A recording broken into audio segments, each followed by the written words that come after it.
자, 지난 시간에는 그 1학기 때 복습을 좀 해봤고요. 자, 오늘 본격적으로 서부 이주 이야기가 시작이 됩니다. 그 성도들 이권을 읽다가 언뜻 요걸 발견했어요. 요 누군지 아시죠? 예, 요 루시 맥스미스입니다. 선지자 조셉 스미스의 어머니.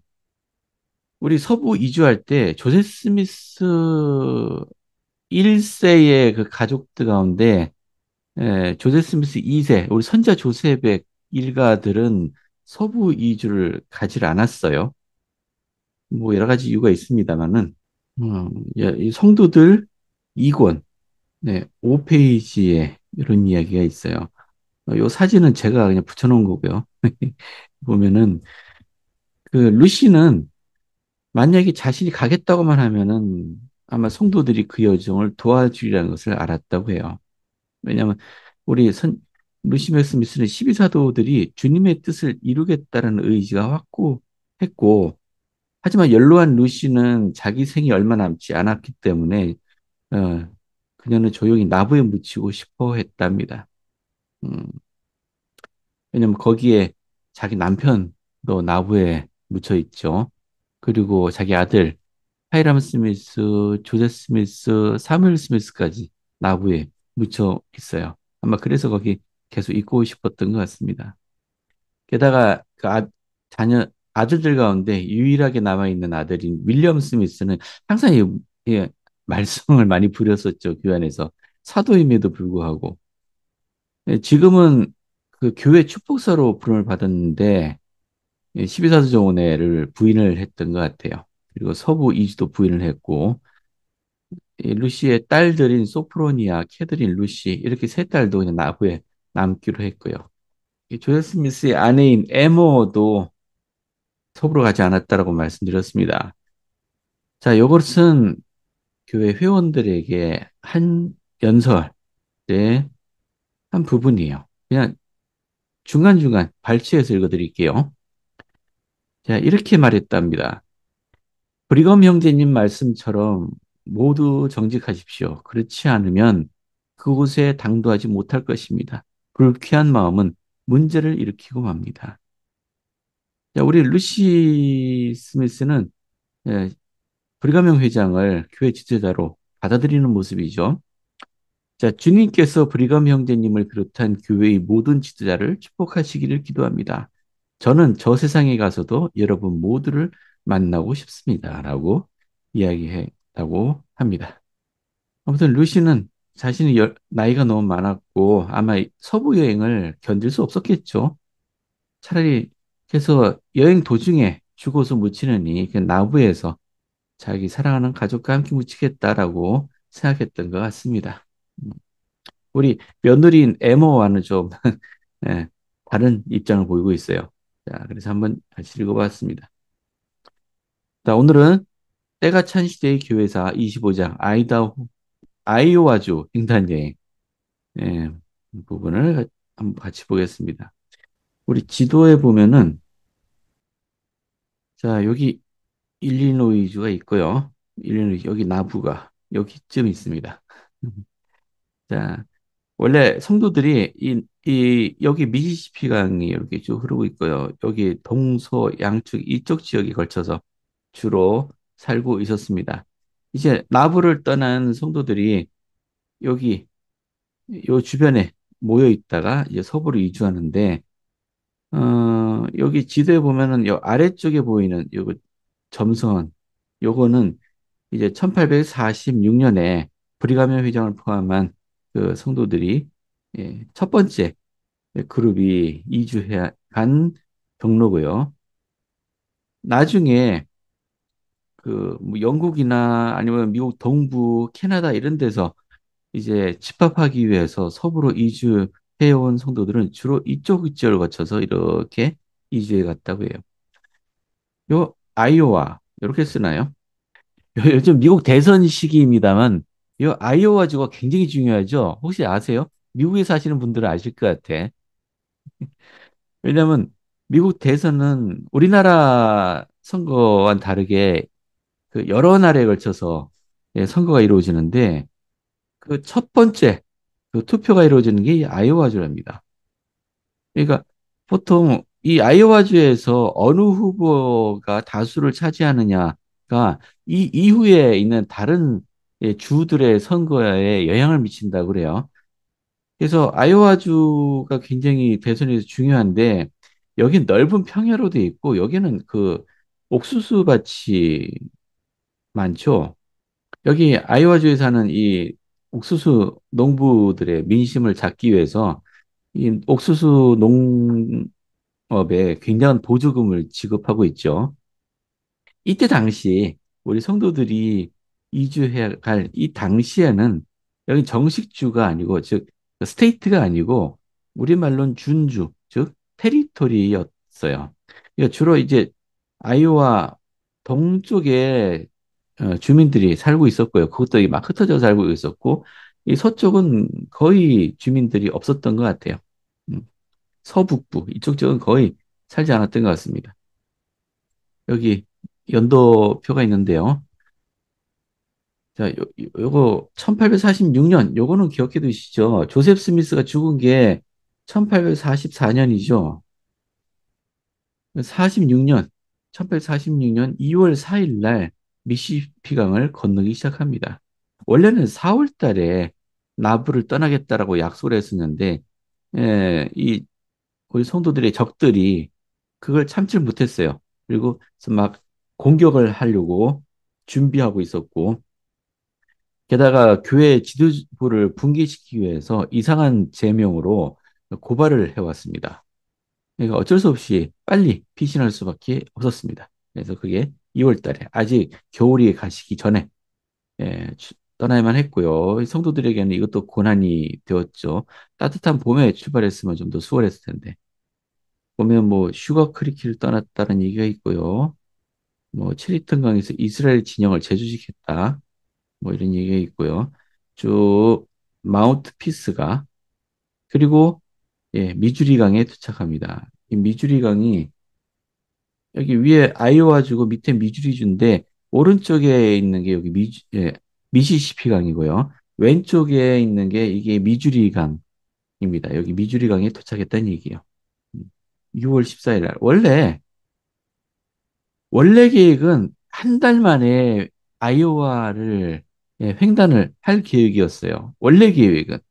근데 6월 14일이니까 거의 4개월이 걸렸잖아요. 상당히 오래 걸렸습니다. 음, 여기 한번 볼까요? 땅을 건너 아이오와에 당도한 성도들은 억압받지 않고 하나님의 왕국을 세울 수 있는 새로운 보금자리를 찾아 나서기 시작했다. 이 새로운 피난처로 가는 길은 쉽지 않았다. 땀과 희생과 죽음이 요구되었으며 여행의 첫 걸음인 아이오와 준주 횡단은 가장 힘들었던 여행으로 밝혀졌다. 이스라엘 진영 본대는 131일에 걸쳐 480km를 여행한 끝에 아이오와를 횡단할 수 있었다. 그러나 1년 뒤 개척자 부대는 윈터 커터스에서 그레이트 솔트레이크 계곡까지의 1690km의 장거리를 단 111일에 만에 횡단했다. 준비도 충분치 못하고 지역 사정에 밝은 안내자도 부족하고 지형과 악천후와 어려운 지세로 아이오와 여행은 교회 역사상 가장 큰 시련의 하나였다. 그럼에도 불구하고 이 끈질긴 사람들은 실패라는 말과는 거리가 멀었다. 아이오와 여행은 그들의 결심을 더욱 굳세게 했으며 미래를 위한 값진 경험이 되었다. 아이, 감사합니다. 여기 보면은 그 아이오와주를 횡단하는 480km, 그러니까 미국 단위로 하면은 160마일인가요? 그것보다 솔트레이크 계곡까지 1690km, 즉 1000마일보다 더 오래 걸렸답니다. 그만큼 아이오와주 이 횡단하는 게 가장 힘들었다고 그래요. 이 전체 여행 가운데 그 세 가지가 가장 힘들었답니다. 이 여행을 하는데 자, 이게 자, 때가 찬 시대 교회사 311페이지이네요. 자, 세 가지 근본 문제가 있었다는데 첫 번째는 식량 부족이에요. 자, 불가명 회장이 성도들에게 충분히 여행 준비를 하고 천천히 출발해라. 그래서 다른 성도들한테는 4월경에 출발하면 좋겠다. 그렇게 공고를 했었어요. 근데 나부를 공격해 올 거라는 소문이 돌죠. 그러니까 겁이 난 교회 회원, 성도들이 그냥 무작정 따라 나선 겁니다. 2월 달에. 당연히 준비가 부족하니까 식량이 부족했겠죠.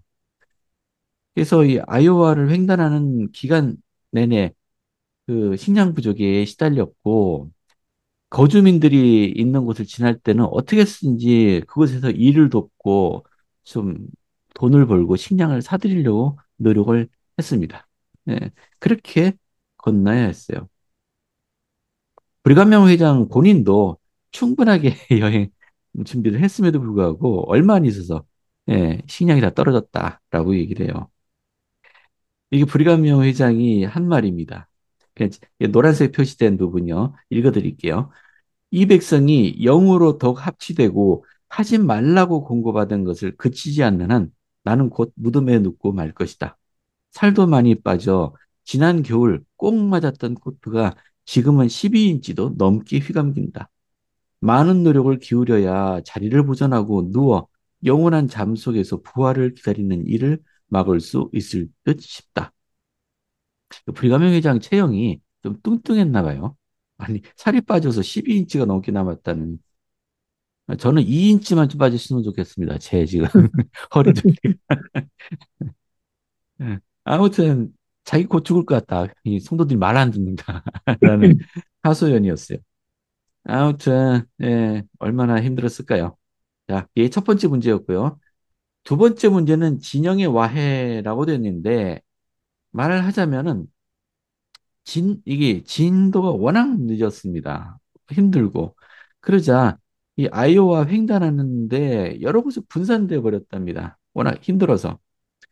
그 말 타고 있는, 말이 있는 성도들이 성도들이 모여 있는 곳에 여기저기 오가면서 막 메시지를 전하고 막 했는데, 아우, 굉장히 힘들었던 것 같아요. 그래서 브리가명 회장이 진영에 대한 지휘권을 더 강화시켜야 할 필요성을 깨달았다. 라고 얘기하고요. 그래서 이 받은 계시가 교리학생활 125편이죠. 아, 125편 맞나요? 136편이네. 여기 보시면은 서부로 여행하기 위하여 이스라엘 진영의 조직을 갖추라라는 이런 어떤 방식으로 조직을 갖춰야 되는지 계시를 주셨습니다. 보시면은 음, 이 각 부대를 100부장, 50부장, 10부장 두고 12사도의 지시 아래 한 사람의 회장과 그의 두 보좌를 그들의 머리로 조직해라. 그래서 마치 군대 조직 갖춰 이렇게 조직을 갖추어서 체계를 갖추고 나가도록 이런 계시를 주셨습니다. 음. 그리고 세 번째 이게 가장 어려운 난제였다고 해요. 세 번째 문제가 습한 봄 날씨 공격이랍니다. 날이 따뜻해지는 건 좋은데 겨울에 녹았던 땅이 녹아내리면서 비도 오고 강물도 넘쳐 흐르고 이 아이오와주 이 평지가 진흙수렁이 바뀌어 버렸답니다. 바람도 세게 차게 불고 진짜 한 걸음도 내딛기 힘들었답니다. 아주 심할 때는 마차가 진흙수렁에 빠져버리는 바람에 여정이 하루에 1km도 못 가는 그런 날도 있었답니다. 이게 힘들었대요. 그래서 아이오와주를 가로지는 이 여행이 그렇게 오래 걸렸습니다. 사실 이것 때문이죠. 예, 진창으로 바뀐 땅이 굉장히 여행을 힘들게 만들었다고 합니다. 자, 여기 지도를 보면서 볼까요? 하나씩 좀 설명을 할게요. 여기 강 건너 서쪽에 원래 있던 회원들 포함해서 나부에서 강을 건넌 회원들이 여기 슈고 크리크라는 곳에 일단 집결을 했어요. 브리가명 회장은 먼저 출발하려고 했는데 나부 성전에 자꾸 회원들이 몰려들어서 자기들 엔다우먼트 받겠다고 하는 바람에 브리가멘 회장이 어쩔 수 없이 그 의식까지 다 치르고 천천히 출발을 했어요. 그래도 일단 슈거크리크에 모두 모였습니다. 그리고 브리가명 회장을 포함한 이제 이 부대들이 요 경로를 따라서 쭉 이주를 해 갑니다. 이 슈거크리크 여기 나부를 처음 출발한 게 2월 4일이라고 했네요. 2월 4일. 근데 슈거 크리크를 떠난 게 3월 1일이었어요. 거의 한 달, 에, 준비를 갖춘 후에 출발합니다. 또 출발해서 여기 리차드슨 포인트라고 되어 있네요. 리차드슨 포인트는 여기서 한 가지 뭐 사건이 하나 있었는데 윌리엄 홀이라는 형제의 말이 몸이 막 붓고 복통을 앓았답니다. 그때 여러 형제들이 말에 손을 얹고 축복을 했더니 말이 회복해서 일어났답니다. 하여튼 뭐 이런 일이 있었대요. 자, 쭉 해서 체리턴 강. 여기 강이 굉장히 많았대요. 아이오와주에는 강이나 내 같은 게 굉장히 많았답니다. 여기 지도에는 표시가 안 돼 있지만 여기서 이 주님의 계시에 따라 이 여행 진영을 다시 정비를 합니다. 그래서 100가구별로, 50가구별로, 10가구마다 대장을 주고 해놨습니다. 근데 이때 워낙 그 악천후, 그러니까 질병까지 돌았대요. 그래서 굉장히 뭐 하루에 5km 정도 그 정도 여정으로 계속 이렇게 갔답니다. 그래서 도착한 것이 로코스트 크리크. 로코스트가 메뚜기 아닌가요? 메뚜기. 메뚜기 개울? 크리크는 개울이고요. 이곳에 야영지를 만들었는데, 가만 있어봐. 여기 모스키토 크리크라고도 나오던데, 여기 지도에는 표시가 안 돼 있네. 얼마나 그 모기가 많았으면 그 개울 이름이 모스키토 크리크였겠습니까? 모기가 많이 있으니까 말라리아에 걸리는 회원들이 많았대요. 한 10명 중 한 명은 말라리아에 걸리고, 복통도 앓고 그랬답니다. 이 물 빛깔도 이상하고 미지근한 데다가 마시면은 조금 묘한 맛이 났대요. 그러니까 물이 깨끗한 물이 아닌 겁니다. 그걸 할 수 없이 마셨는데 복통을 일으키고 하여튼 힘들었다 그래요. 여기 4월 6일, 4월 여기 3월 달에 출발했다고 했죠. 여기가 4월 6일 도착을 했고요. 이 이야기는 이 성도들 보면 이야기 나오는데요. 그 여기서 윌리엄 클레이튼 기억나세요? 윌리엄 성- 클레이튼. 성도들아 두려울 게 없다. 작곡하신 분이죠. 예, 맞아요. 우리 찬송가 보면 이 사람 이름이 좀 나오죠, 몇 번. 예. 원래 이 사람은 이분은 이제 복수 결혼을 했었는데 그중에 그 부인들 중에 한 사람이 이 그 만삭이 그 하여튼 출산이 얼마 안 남았기 때문에 그 친가에 보내서 남아 있었답니다. 근데 계속 걱정이 됐었나 봐요. 소식이 들려왔습니다. 아내가 무사히 출산했다는 소식이 들려서 굉장히 기쁜 마음에 작사를 했는데 성도들아 두려울 것 없다라는 노래죠. 이 이야기도 우리 성도들 책에 보면 나옵니다. 자, 쭉 또 가든 글로브. 자, 여기 자 연구 정착지를 만들었습니다. 1차 첫 번째 연구 정착지. 말 그대로 그 나중에 이 서부로 이주해오는 이 뒤따르는 성도들을 지원하기 위해서 이곳에 집을 짓고 그 땅을 개간해서 농지를 만들고 그리고 이 중 일부 성도들 남겨서 여기 정주하게 만들었습니다. 그래서 자 그리고 마운트 피스가도 영구 정착지를 만들어요. 자 이런 식으로 서부로 이주하면서 중간중간 그 영구 정착지를 만들어서 뒤따라오는 성도들이 그 도움을 받을 수 있도록 그렇게 했습니다. 그 뒤에 여기는 뒤 따라오는 성도들이 있으면 여기서 작물을 수확해서 자기들이 먹고요. 그리고 거기에 또 씨를 뿌립니다. 그러면 앞서 머물러 있던 사람들 중 일부는 또 출발합니다. 서부로.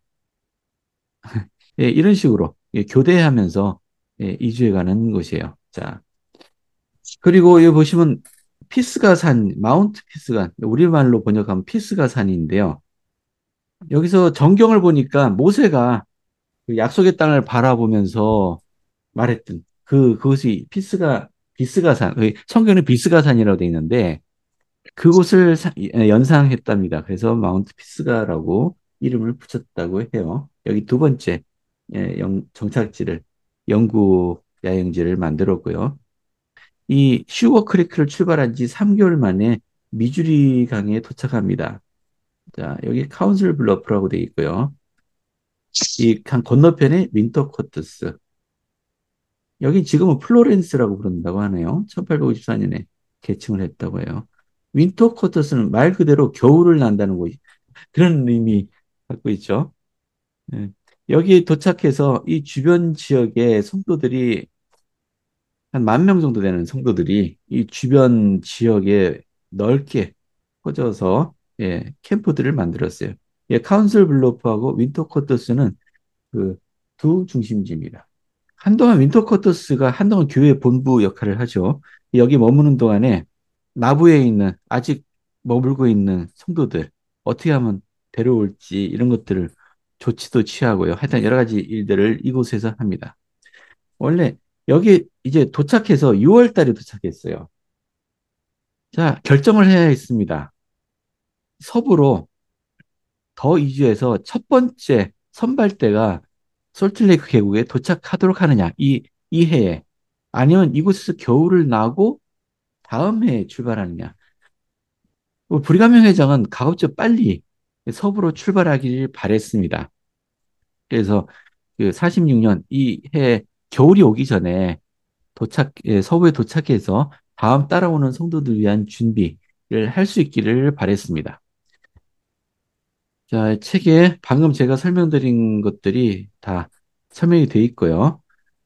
자, 이곳은 습기 없는 오솔길, 풀이 많은 초지를 지나왔기 때문에 후반부 여행은 꽤 어려움은 없었던 것 같아요. 자, 모스키토 크리크에 임시 본부를 세웠고요.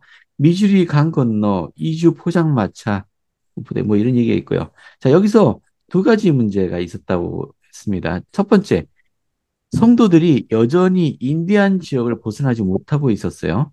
음, 자, 미주리주 강변에 어느 곳에서 교류를 나야 할 것인가? 겨울 폭풍우가 시작되기 전에 몇몇 사도들과 다른 사람들이 계속 서부로 밀고 나갈 만한 시간이 남아 있을 것인가?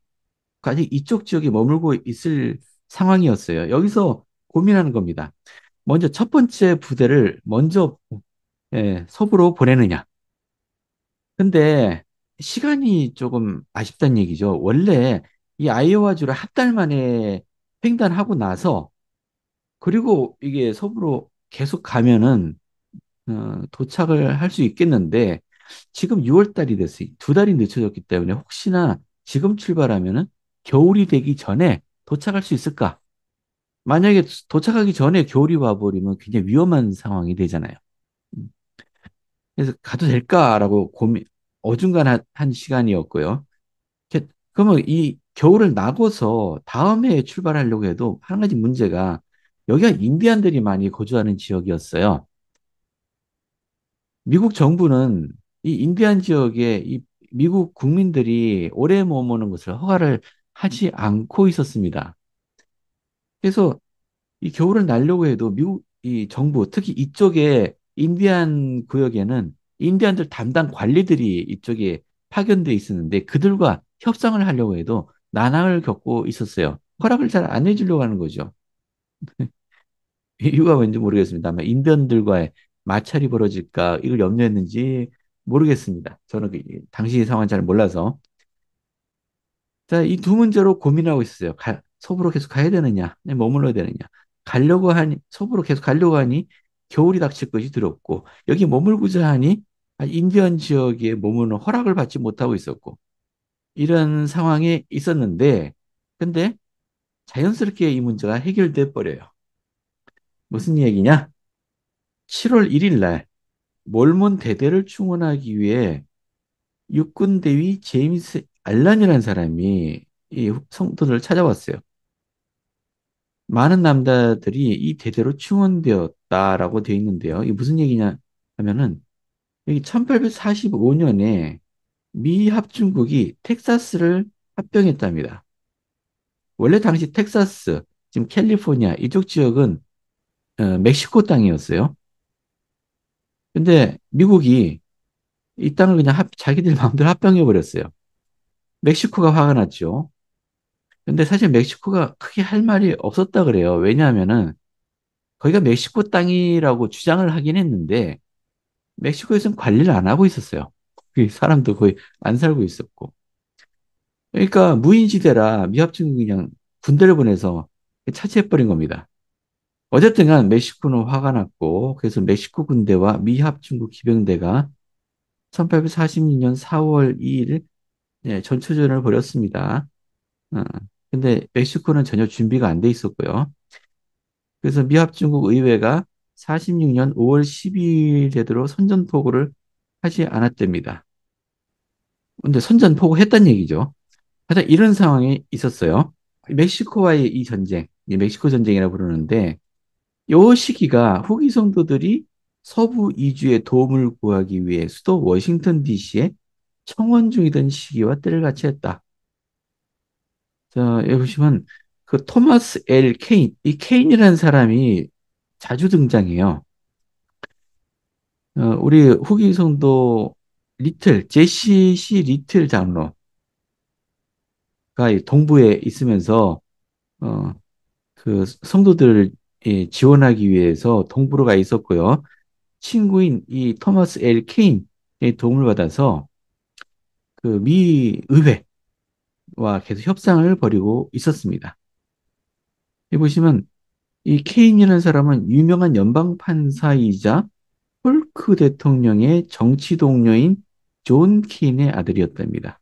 그러니까 이 케인이라는 사람의 아버지가 정치인이었어요. 연방 판사였습니다. 지난주에 얘기했었잖아요. 그 미주리의 미주리주에서 피해를 입은 성도들의 구제를 위해서 계속 미국 정부와 협상을 벌이고 있었고 미국 대통령에게도 호소를 했지만 대통령은 소수인 후기 성도들 게다가 평판도 좋지 않은 그들을 위해서 뭐 나서줄 수 없다라고 했다는 거죠. 표에 도움이 안 되니까. 근데 계속 자기들은 서부로 이주할 테니까 도와달라. 뭐 특히나 인디안들 지역을 이렇게 머물고 또 지나가야 하니까 여기에 대한 승인도 필요했고요. 그 미국 정부에서는 좀 난감했죠. 저들을 도와야 되나? 근데 당시 미국 정부 내에서는 워싱턴 쪽에서는 소문이 돌고 있었는데 이 몰몬들이 이제 미국 국민들인데 서부로 가서 영국과 결탁을 해서 그 반영을 하려고 한다. 뭐 이런 소문이 돌고 있어서 이 몰몬들이 절대로 서부로 가게 놔둬서는 안 된다라는 그런 기류가 있었다고 해요. 그게 메인 기류였는지 그냥 일부 소문에 그친 것뿐이었는지는 정확하게 모르겠습니다만 어쨌든 그 소문이 서부에까지 이게 성도들에게까지 들려올 정도로 심각한 상황이었던 것 같습니다. 음. 근데 그때 때마침 멕시코와 전쟁이 벌어진 겁니다. 미국 그 관리들은 생각을 했어요. 멕시코와 전쟁이 성도들과 정부가 상호 도움을 줄 수 있는 서로의 기회가 되겠다라고 생각을 했어요. 그래서 이 케인의 동료로 리틀 장로가 비록 서부들이 충실한 미국이긴 하지만 정부에게 대고 이렇게 얘기했어요. 만약에 우리를 도와주는 걸 거절한다면은 우리는 어쩔 수 없어. 우리는 외국인이 될 거야. 미국, 미국 정부가 미국 국민들을 도와주지 않는데 우리가 왜 미국 국민으로 남아 있어야 되냐? 우리가 외국인이 될 수도 있다. 이 말은 영국에 붙겠다는 얘기죠. 그런 내용의 소신을 대통령이 보냈답니다. 골치 아프죠? 네. 대통령 입장에서. 그래서 낸 제안이 후기 성도들을 한 부대를 만들도록 하고 그들을 동원한다면은 미국 정부로서는 명분도 생기죠. 저 몰몬들이 이 전쟁에 기꺼이 자원해서 같이 함께 싸웠다. 그러니 그들은 지원하는 게 옳다라는 거죠. 어, 그런 명분도 쌓을 수 있었습니다. 그래서 브리가명 회장은 처음에는 반대하려고 했어요. 화가 나 있잖아요. 지금 미국 정부에 대해서. 미국 그 시민들인데 한 번도 도와준 적이 없으면서 이런 때가 되니까 도움을 우리한테 도와달라고 하느냐. 근데 이 케인이 아마 설득을 했겠죠. 생각해보니까 좋은 방안이에요. 그 육군에서 원하는 사람들 징집해 보내주는 것이 최선이라는 결정을 내렸는데 두 가지예요. 총괄 요건들 역시 몰몬 남자들에 대한 요구는 대규모 이주에 절대 필요한 자금을 마련하는 기회가 될 거다. 무슨 얘기냐면은 이 군대에 지원해서 함께하게 되면 월급이 나오잖아요. 군대 월급이 나와요. 그러면 이 서부로 이주하는 자기 가족들한테 이 월급 급여를 보내줄 수 있고, 그건 도움이 되죠. 큰 도움이 됩니다. 이게 첫 번째고요. 자금을 마련할 기회. 두 번째는 이 인디언 지역에 임시 정착지를 세울 근거가 될 수 있습니다. 아니, 우리 장정들 다 그렇게 데려가 버리지 않았냐. 그러니까 우리 인디안 지역에 머물도록 허락해달라. 그죠? 명분이 되죠. 미국 정부도 못 이기는 척 허락해 줄 수 있다는 얘기죠. 그래서 이 협상이 진행되면서 알렌 대위는 교회 성도들이 겨울 동안 인디언 지역에 머물러 된다는 것을 확인해 줬습니다. 자, 이것을 우리는 몰몬 대대라고 불러요. 몰몬 대대. 근데 그 우리 몰몬 캠프라는 말이 있고 대대라는 말이 있는데 이걸 혼동하시는 경우가 가끔 있어요. 그래서 명확하게 말씀드릴게요. 몰몬 진영 또 이스라엘 진영이라고 할 때 요거는 영어로 캠프예요. 그리고 몰몬 대대라고 할 때 대대는 이 베탈리온입니다. 이건 군대의 한 대대 말 그대로 군대 대대를 의미하는 거고요. 이 캠프는 이 한 군대가 머무는 한 지역 부대를 의미하는 거죠. 그러니까 대대와 이 진영은 좀 다른 의미입니다. 음, 그래서 그 서부로 이주하고 있는 성도들 전체 무리 이걸 전체를 몰몬 진영이라고 부르고요. 그 멕시코 전쟁에 차출되었던 500명의 성도들을 대대, 몰몬 대대라고 불러요. 그래서 요거는 구분하면 좋겠습니다. 그래서 7월 26일에 대대의 행군이 시작됩니다. 자, 여러분 당시 그 성도들 무리에 여러분이 있었다가 한번 상상해 보세요. 지금 고생고생해서 아이오와주를 이제 횡단해서 이제 좀 쉬려고 하고 있었어요. 몰골이 말들이 아니죠. 뭐 진흙투성이에다가 그죠? 게다가 아픈 사람도 많았어요. 모기도 많았고 말라리아 환자도 많았고 고생고생했고 근데 어, 미국 정부에서는 아무것도 해주는 게 없었고 뭐 거의 쫓겨나다시피 해서 나온 거잖아요. 그래서 우리 살 길 찾았겠다 하고 가고 있는데 갑자기 저 멀리에서 부대가 달려오는 겁니다. 이 가슴이 철렁 내려앉겠죠. 쟤들 뭐야? 그죠? 우리를 쫓아온 건가? 싶겠죠. 근데 쫓아온 게 맞았어요. 음. 그러면서 한다는 얘기가 멕시코와 전쟁이 일어났던 얘기는 이미 들어서 알고 있었어요. 근데 그 전쟁에 너희들 몰몬들 가운데 500명을 차출해라. 그 말을 들었을 때 어떻겠습니까, 여러분? 막 화가 나겠죠? 정말 화가 많이 날 것 같아요.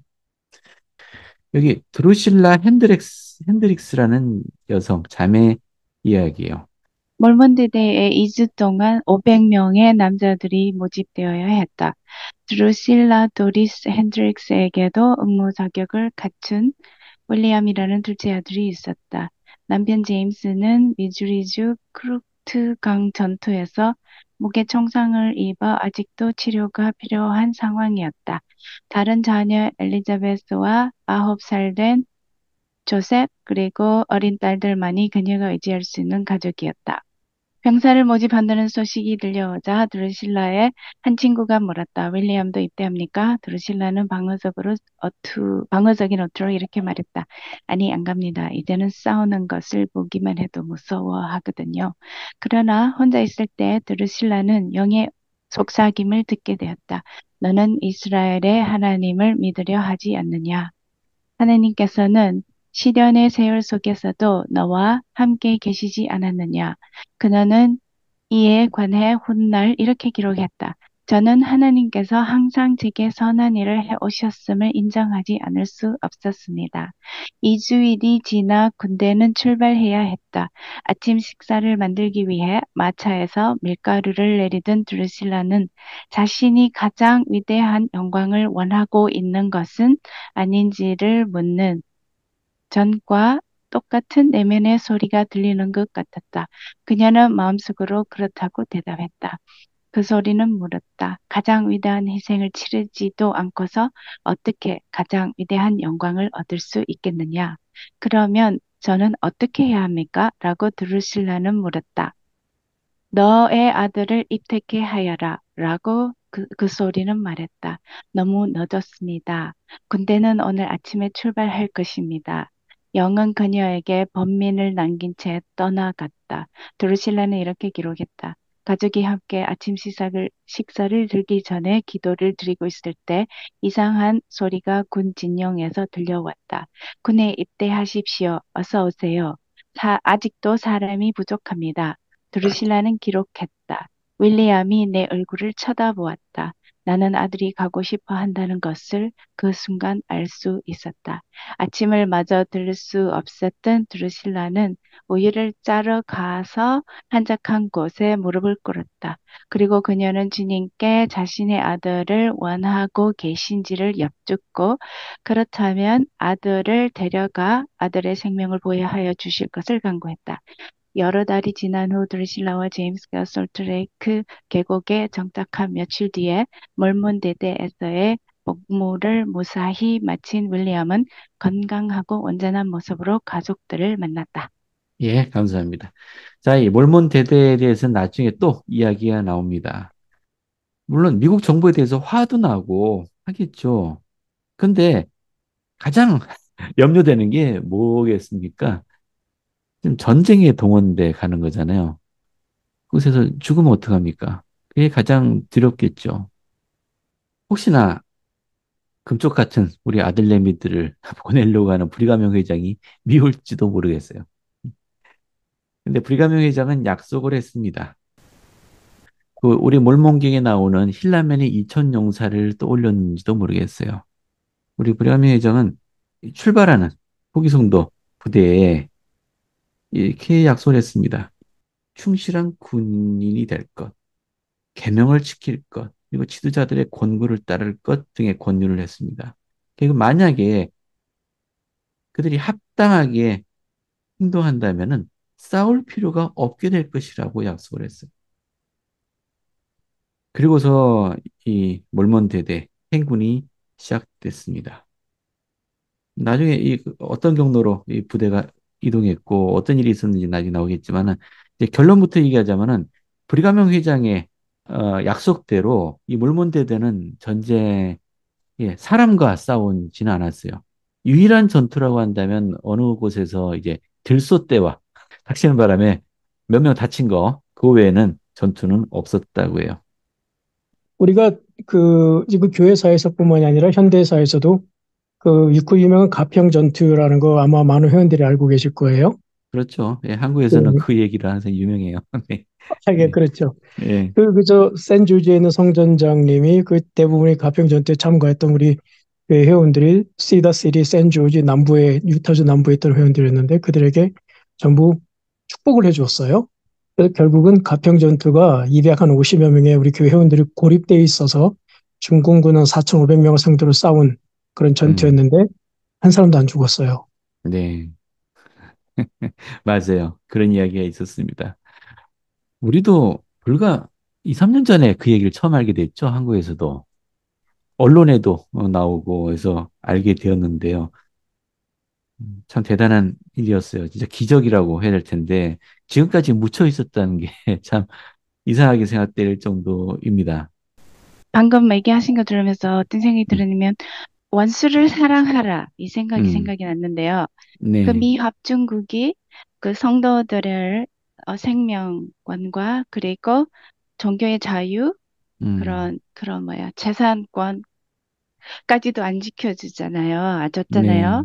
그래서 맞아요. 어떻게 보면 이들에게 원수일 수도 있는데 지금 이렇게 몰몬 그 뭐야 부대 이 사람들을 동원시켜서 이렇게 선함을 보이잖아요. 네, 그 행동이 물론 원수이지만 사랑을 보이는 것 같아요. 그러니까 음, 하느님께서 나머지 다 이렇게 알아서 해결해 주신 것 같아요. 예, 고맙습니다. 그걸 믿는 거죠. 그죠? 주님이 우리를 지켜주신다. 그 누구보다도 더 강하신 분이 우리 뒤에 있다. 그 우리 교회 회원들이 가지고 있는 특징이 음, 어느 환경에 어느 사회 조직 속에 들어가서 일을 하더라도 우리는 항상 일반적인 사람들하고 표가 납니다. 후기 성도들만의 특징이 있어요. 이 몰몬 대대에서도 전쟁에 참여하는 가운데서 분명히 2차 대전도 그랬지만 그들이 보여줬던 그 인간미와 그 모든 것들이 아마 굉장히 긍정적인 영향을 많이 줬다고 저는 생각을 하게 돼요. 맞습니다. 지금 전쟁의 소문이 많이 들려오고 있어요.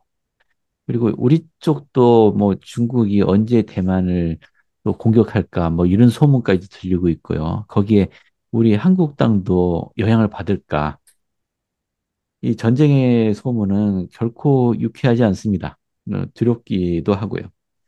뿐만 아니고 뭐 우리 예언에 따라 아마겟돈 전쟁도 주님의 재림 전에 있을 예정이잖아요. 자, 우리 몰몬 대대의 이 이야기는 우리에게 주는 교훈이 클 것 같아요. 우리 성도들은 주님을 바라보고 살아야 됩니다. 이게 우리가 모든 사람들은 살면서 첫 번째로 선택해야 할 중요한 선택이 있습니다. 우리 후기성도 청년들에게 여러분들이 가장 중요한 선택이 뭐겠냐면 배우자요. 뭐 이렇게 얘기하는데 그보다 더 중요한 선택이 있죠. 내가 무엇을 신뢰하고 살 거냐가 첫 번째 중요한 선택입니다.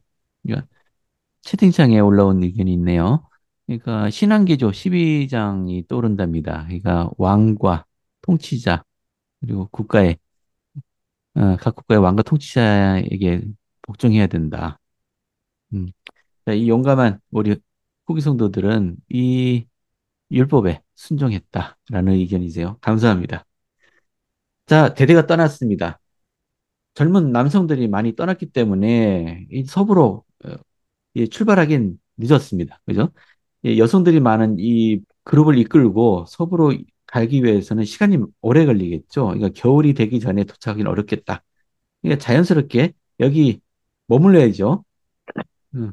그리고 미국 정부에서는 인디안 지역에 머물러도 된다는 허락을 해줬고요. 그래서 겨울 중간 기착지를 만듭니다. 여기 보시면 뭐 플랜트 강변, 그랜드 아일랜드에 정착한다.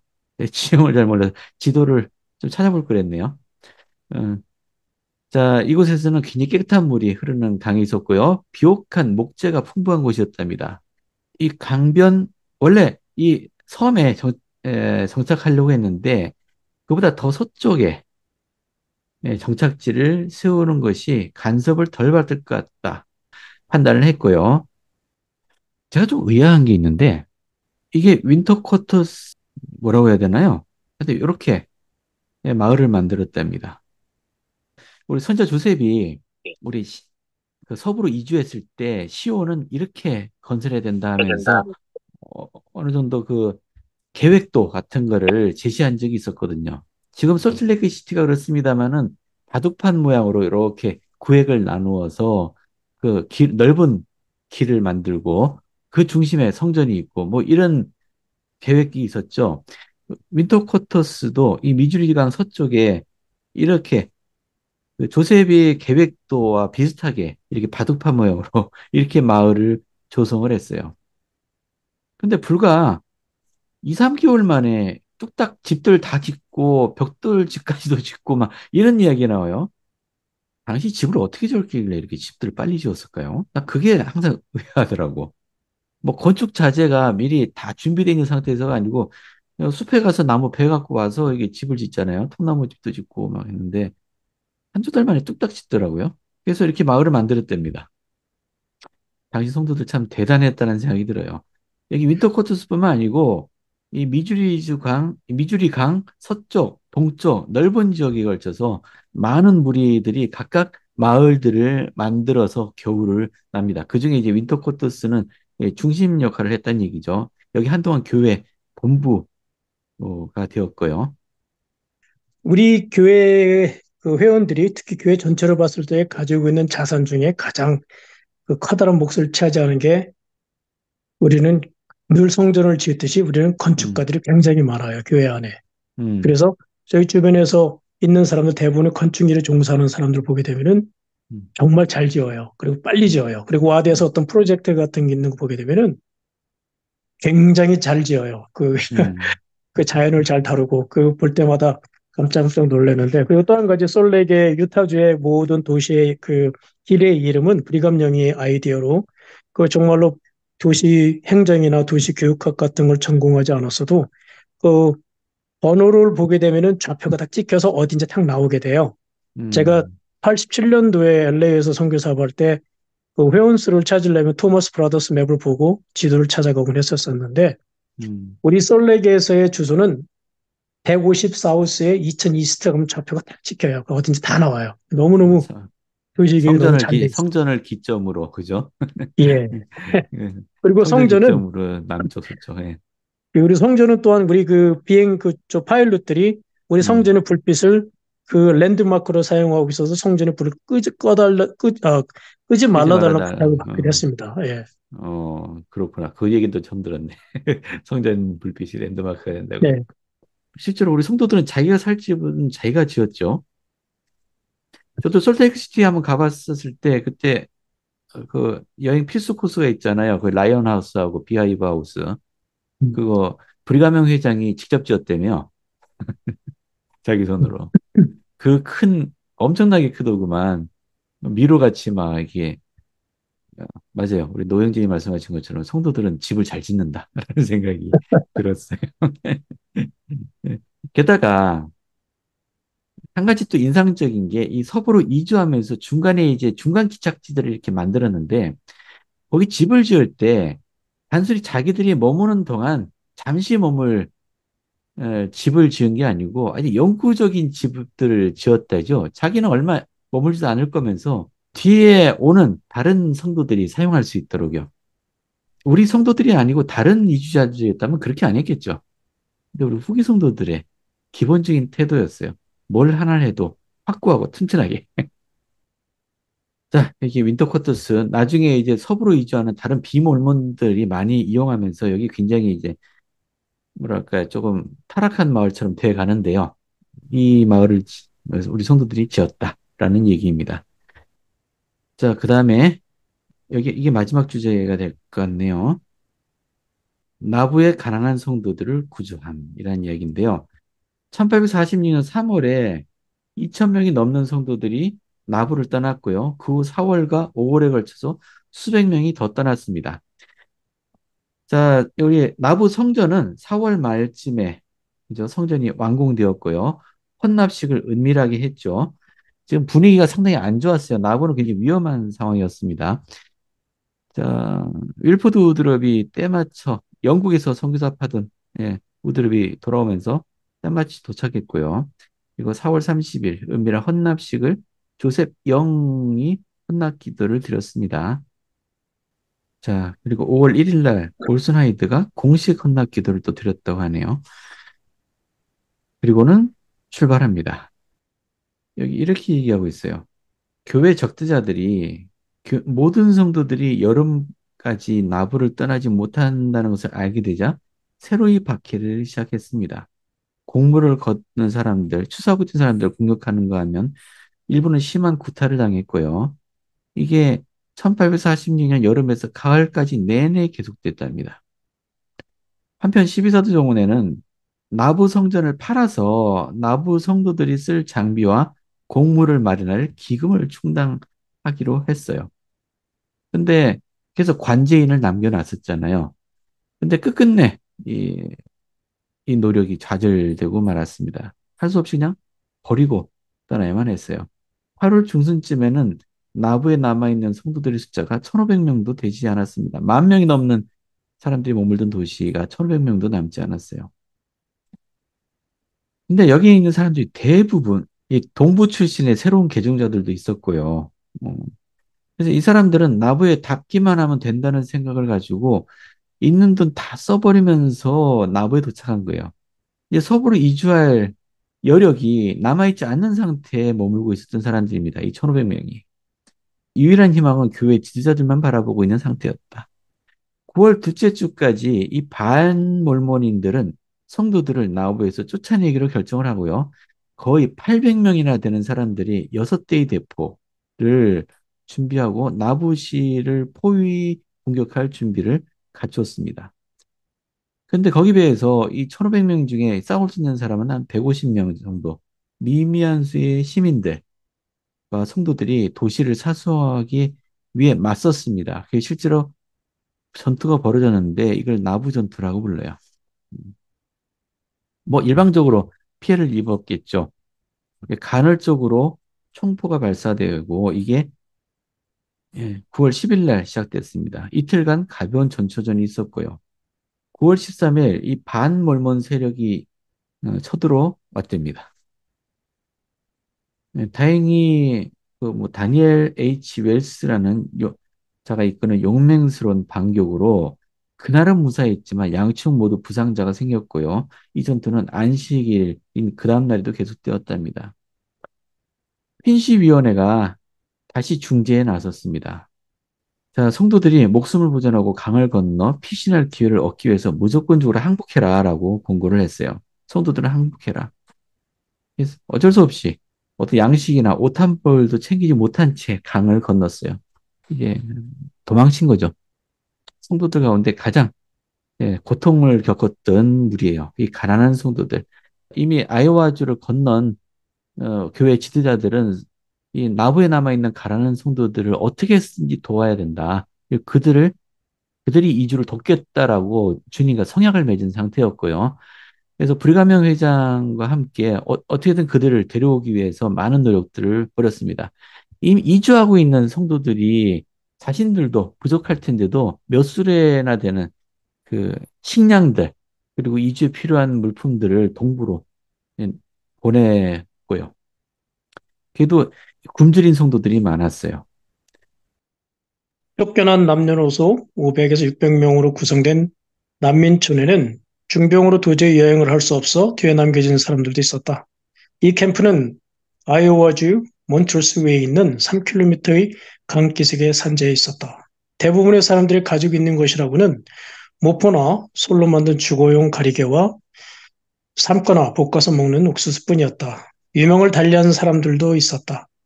뉴욕의 위트니 감독은 밀가루를 구해다 가난한 진영에 나누어 주었다. 교회 관제인들은 세인트루이스와 같은 강변 마을로 가서 피난민들을 위한 돈과 식량 구호를 요청했으나 종교적 편견으로 인해 $100밖에 모금하지 못했다. 10월 9일에는 특히나 식량이 아주 부족했었는데 커다란 메추라기들이 진영으로 날아들어와 땅이나 심지어는 테이블 위까지 앉았다. 그것을 잡아 굶주린 성도들은 요리해 먹었다. 메추라기가 잡기 쉽지 않죠. 근데 얼마나 메추라기가 많이 날아왔는지 그냥 손으로 잡아서 식량 문제를 해결했답니다. 알게 모르게 많은 기적들이 일어났었죠. 아이오와주의 교회 지도자들, 이미 아이오와주를 건넌 지도자들이 나부 성도들의 극심한 고통을 아직 전해듣지 못한 상태였지만 그래도 먼저 구조대를 보냈습니다. 나부 전투에 관한 소식이 윈터코터스에 전달되자 두 번째 팀이 동원되었고요. 예. 브리가멘 회장이 이렇게 얘기합니다. 자, 지금은 행동을 해야 하는 날이지 언쟁을 하는 날이 아닙니다. 라고 하면서 빨리 나부에 있는 가난한 성도들을 데려오기 위해 사람들 보내야 된다. 예, 구조대가 파견됩니다. 그리고 이 기아 상태에 있는 이 성도들을 겨울 나기로부터 구출해 옵니다. 왜냐면 지금 9월달에 쫓겨났잖아요. 조만간 겨울이 닥치는데요. 굶주린 상태에 있는 성도들이 이 겨울을 어떻게 날 수 있겠습니까? 다 굶주림 속에서 얼어 죽겠죠. 몸이 약해진 상태니까. 자, 해서 이 가난한 성도들을 모두 다 구호해 왔다. 뭐 이렇게 설명하고 있습니다. 자, 1846년 가을경에 중서부 여러 지역에 사는 성도들 수가 12,000명. 이제 서부로 이주하기 위해서 떠나서 이제 그 중서부에 흩어져 있는 성도들이 이 정도 숫자였다고 해요. 이들이 최선의 방법으로 겨울나기를 준비했고요. 자, 교회 본부는 인디언 영토 내에 있는 윈터코트스에 있었고요. 그곳에는 4천 명 정도 거주하게 되었습니다. 이 캘리포니아 장정에 오른 몰몬대대가 500명이었어요. 근데 500명은 장정이고요. 플러스 한 20여 명의 여성들, 그리고 자녀들, 이들 여성들의 자녀들까지 포함해서 500, 한 20여 명 정도였습니다. 10월 초에 윈터 쿼터스의 와드가 13개로 분리시켰답니다. 여러분, 와드가 13개입니다. 이 작은 지역에. 나중에 22개로 늘어났고요. 하지만 쉽지 않았죠. 성도들의 캠프에는 병마와 죽음이 만연했습니다. 특히 말라리아, 폐렴, 결핵, 그리고 괴혈병. 괴혈병이 뭔지 아시죠? 이게 비타민 C 부족으로 생기는 병이잖아요. 막 몸에 혈관들이 붕괴돼 갖고 피를 막 흘리다가 결국 죽게 되는 병이죠. 이게 신선한 채소 결핍으로 생기는 병이랍니다. 이 첫 번째 겨울이 끝날 무렵에는 700명의 넘는 사람들이 목숨을 거뒀다. 맞습니다. 그게 우리가 이제 역사를 공부하는 이유인 것 같아요. 우리의 직접적인 조상은 아니지만은 우리 신앙의 유산을 남긴 분들이죠. 자, 여기까지 하겠습니다. 예수 이름으로 전해드립니다. 아멘.